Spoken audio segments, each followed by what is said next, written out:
In this video, we're going to do a still life photo in my studio, and I'll show you how I process the image in Photoshop. Let's get started.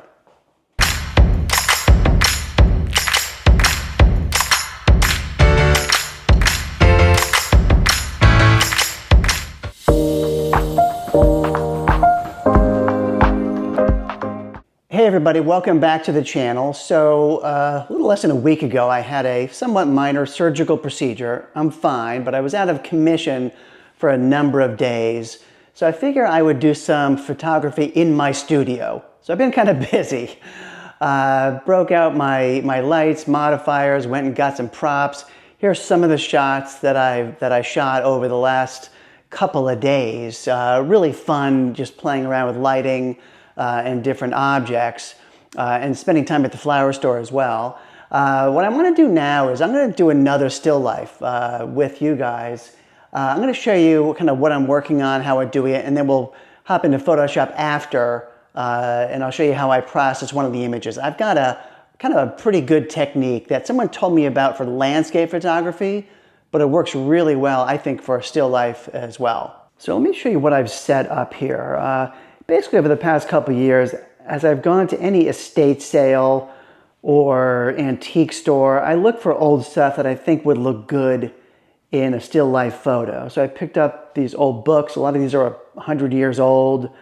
I picked up these pewter items, this coaster. This has coffee on it.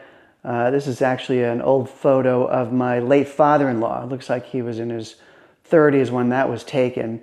And I set it up on this table. The backdrop is a very expensive piece of foam core. So it's just basically a really cheap piece of foam core that I got at a local art supply store. So relatively simple setup. By the way, the base is something called a duo board. I've got a bunch of them from Veet Flat World. Just really good surfaces for product photography, food photography. I got, again, 4 of them, but they each have a separate side, and so really I have 8 different surfaces. By the way, I'm not getting paid by Veet Flat World for this, but it is a good product. So for lighting, I really want to light this with some significant directionality. So I really want to light this from the side. I got a couple of these strip boxes, I don't know, about 3 or 4 months ago. So I'm going to use this. These strip boxes are really good for stuff like this because, again, very directional. This will prevent any light from getting onto the backdrop, or not much anyway. I could even put a grid on here, which I'm not going to, I don't need to, but this will provide me with a lot of directionality. I'm going to move it in pretty close and use a low power. Keep that light nice and soft, but I think this lighting setup is going to work pretty well. All right, so I've got my light in place. My camera is tethered to my computer. I've got a cable from my computer to this flat screen TV here, which is kind of overkill. My computer's not that far away, but TV was free. It looks kind of cool in the studio. Let me click off a shot first without the light flashing. And so my trigger is off, so the light will not fire. Let me get a shot, and if everything goes well, I should have a black screen, which is what I have. That means none of the ambient light in this room is affecting the scene. All right, so now let's try it with the flash on. My settings, by the way, I'm at f8 1/250th of a second, which is the sync speed for this camera, the flash sync speed. My light is set at a relatively low power. These are Profoto lights. It's 3.8, if that means anything to you, but it's a relatively low power. So let's click off a shot and we will see what we get. And that actually looks pretty cool. Very moody, very directional. That's a shot I am pretty happy with. The one issue you have is those shadows, certainly on the right, are really dark. So I think I want to do something to brighten up those shadows. So my solution for brightening up the shadows is another very inexpensive piece of equipment. Let me pull it up. It is this white foam board. I'm going to pop it right on the side to reflect light back into the scene. what I'll do is I'm going to put my modeling light on now, and you'll see kind of the before and after. I'll show you when I take the photos as well, but that might give you a sense of what that's doing to the scene. All right, so let me get this reflector or foam board in, and hopefully you'll get a sense of what it's doing to the shadows. I don't know if it really is visible enough on the camera, but you'll certainly see it after I take the image. But just putting that in place is going to make a really big difference. Okay, so let's get a shot off with the reflector in place, and I'll show you what it is doing. It should make a nice difference. So I look here, I definitely see more detail in the shadows, and I can pull that up even more in post, but that makes a big difference. In fact, I'll show you unedited, kind of before and after, and you'll get a sense of what that very inexpensive piece of foam core did.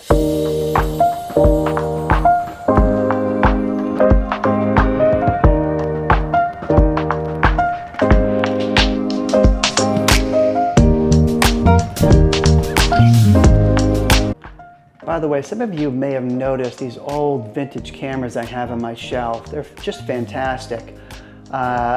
Most of these were my late father-in-law's.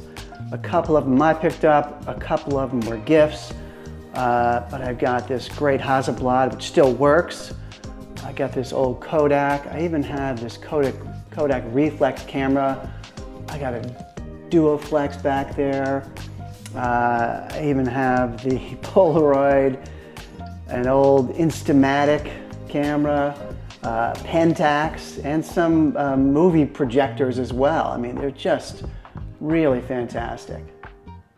So I think we got a good shot in the bag, so to speak. So let's jump on my computer and I'll show you how I process this image in Photoshop with a technique that honestly I learned about through landscape photography. Pretty simple, pretty powerful. I don't think everyone uses these techniques as much as they probably could, but let's jump in and I'll show you what I'm talking about. Okay, we are in Lightroom and this is the image I'm working with. This is unedited, so I've done nothing to this. I cropped it a little bit, but not much. And it's actually really good. If you get the lighting right in the studio, you really don't have to do a ton in post. And this is after I added that reflector, and so you do see some detail in those shadows, which is nice. I'll do a couple things in Lightroom. I'm just going to basically, really just one thing. I'll pull up the shadows. And because I had that reflector, there is more data in those shadows. And thus by pulling up the shadows, you really see more detail. And that's really all I'm going to do in Lightroom. Let's go into Photoshop. I'm going to hit Photo, Edit In, and I'm going to choose Photoshop. And this will bring up the image in Photoshop. I'll go over to my Photoshop. Again, same image now. Now, what I want to do is really selectively brighten up parts of the image to give it a little bit more punch. Again, don't need to do a ton, but you can do some stuff. And this is really, it's called essentially dodging, brightening up selected parts of the image. And this is a technique that I really have used for landscape photography, but I think it works well here. So let's start by adding a new blank layer. That doesn't do anything, obviously. I'm going to change the blending mode, and this is the kind of key, is to overlay. Again, that's not going to do anything either, but when I start to paint in, and I'm going to use a brush, I'm going to make sure my foreground color is white. You can hit B for brush. You can go over to the icon, select it as well. My foreground color is white. If it's not, by the way, if it's black, these two arrows kind of toggles between the two. I want a relatively low flow. So I go up here, my flow now is 4%. I can adjust it. By the way, if you hover over the word flow and just pull to the right or left, it changes that number. You could type it in as well, but I'll go with 5%. I'm going to make the brush size a little bit smaller just by hitting the left bracket key. A little bit smaller. And so when I see parts of the image that I want to just pop and show up a little bit more, I can just paint over them. And you'll start to see it show up. So here's just that one little section, before, after. And so certain things that I want to catch the light more, I'm going to paint in here, probably my father-in-law's face a little bit. I'm going to come up here as well. I want more texture in these pages. These are just a great old book. And just painting in here will add some texture there as well. You know, maybe even in some of these shadows, I'll pull them up a tad. Maybe the bottom of this book a little bit. And again, as you paint more in, it will become brighter and brighter. So you can do it to taste, essentially. Love that coffee coaster back there. And even this, I guess it's an urn of some sort. It's a pewter thing that I found at an old market, just to pull that up. So, I mean, just to give you a sense, not a ton, but here's the before, here's the after. It's really a nice technique for brightening up and dodging parts of the image, stuff you really want to highlight. Because when you do this very directional light, you will leave shadows, and this allows you to, again, deal with some of those lighting issues in post very effectively. This is fantastic. I love this. This has an old world look. I'm super happy with this image. It makes me want to go shopping for more old stuff. I just don't have a place to store it. Hey, if you like this video, make sure you give this video a like, just a thumbs up. If you like this kind of content, Photoshop, studio, architecture, landscape, photo critiques, you can check out my channel, but subscribe as well so you don't miss future videos. And until next time.